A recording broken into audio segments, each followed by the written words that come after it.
नमस्कार दोस्तों। आज मैं आपके सामने एक छोटा सा टॉपिक लेकर आया हूँ, ईमानदारी का।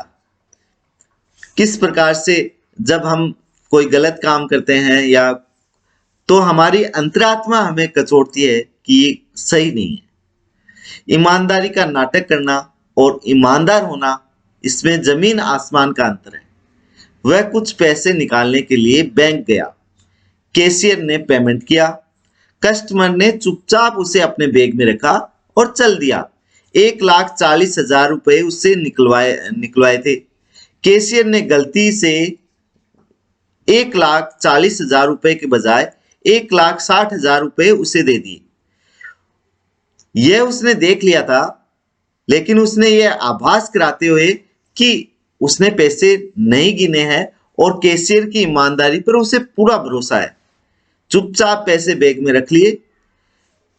पैसे बैग में रखते ही अतिरिक्त 20,000 रुपयों को लेकर उसके मन में उधेड़ बुन शुरू हो गई। एक बार उसके मन में आया कि ज्यादा रकम वापस लौटा दें, लेकिन दूसरे ही पल उसने सोचा कि जब मैं गलती से किसी को अधिक पेमेंट कर देता हूं तो मुझे कौन लौटाने आता है। मन में बार बार विचार आया कि पैसे लौटा दें, लेकिन हर बार दिमाग पैसे ना लौटाने की कोई ना कोई वजह या बहाना बता देता। इंसान के अंदर सिर्फ दिल और दिमाग ही नहीं होता, परमात्मा का प्रतिनिधित्व करती अंतरात्मा भी होती है। उस आदमी की अंतरात्मा रह रहकर उसे कचोटने लगी।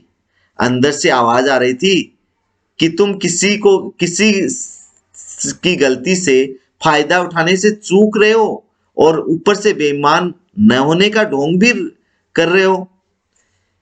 क्या यही है तुम्हारी ईमानदारी? उसकी बेचैनी बढ़ती जा रही थी। अचानक ही उसने बैग में से 20,000 रुपए निकाले और जेब में डालकर बैंक की ओर चल पड़ा। उसकी बेचैनी और तनाव घटने लगा। वह स्वयं को हल्का और स्वस्थ महसूस करने लगा। यद्यपि वह कोई बीमार नहीं था, तथापि उसे लग रहा था जैसे उसे किसी बीमारी से मुक्ति मिल गई हो।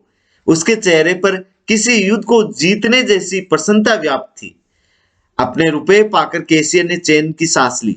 उसने कस्टमर को अपनी जेब से 1,000 रुपए का नोट निकालकर उसे देते हुए कहा, भाई साहब, आपका बहुत बहुत आभार। आज मेरी तरफ से बच्चों के लिए मिठाई ले जाना, प्लीज मना मत करना। भाई, आभारी तो मैं हूं आपका। आज मिठाई मैं ही आप सबको खिलाऊंगा, कस्टमर बोला। कैशियर ने पूछा, भाई साहब, आप किस बात का आभार प्रकट कर रहे हो और किस खुशी में मिठाई खिला रहे हो? कस्टमर ने जवाब दिया, 20,000 के चक्कर ने मुझे आत्म मूल्यांकन का अवसर प्रदान किया। अगर आपसे ये गलती न होती तो न तो मैं द्वंद्व में फंसता और न ही उसे निकलकर अपनी लोभवर्ती पर काबू पाता। यह बहुत मुश्किल काम था। घंटों के द्वंद्व के बाद ही मैं जीत पाया।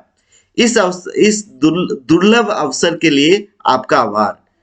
जहां अपने सगे संबंधी अपनों का हिस्सा खाने में बिल्कुल भी संकोच नहीं करते हैं, वहां ईमानदारी का नाटक करना और ईमानदार होना, इसमें जमीन आसमान का अंतर है। याद रखिए, जो प्राप्त है वही पर्याप्त है। धन्यवाद।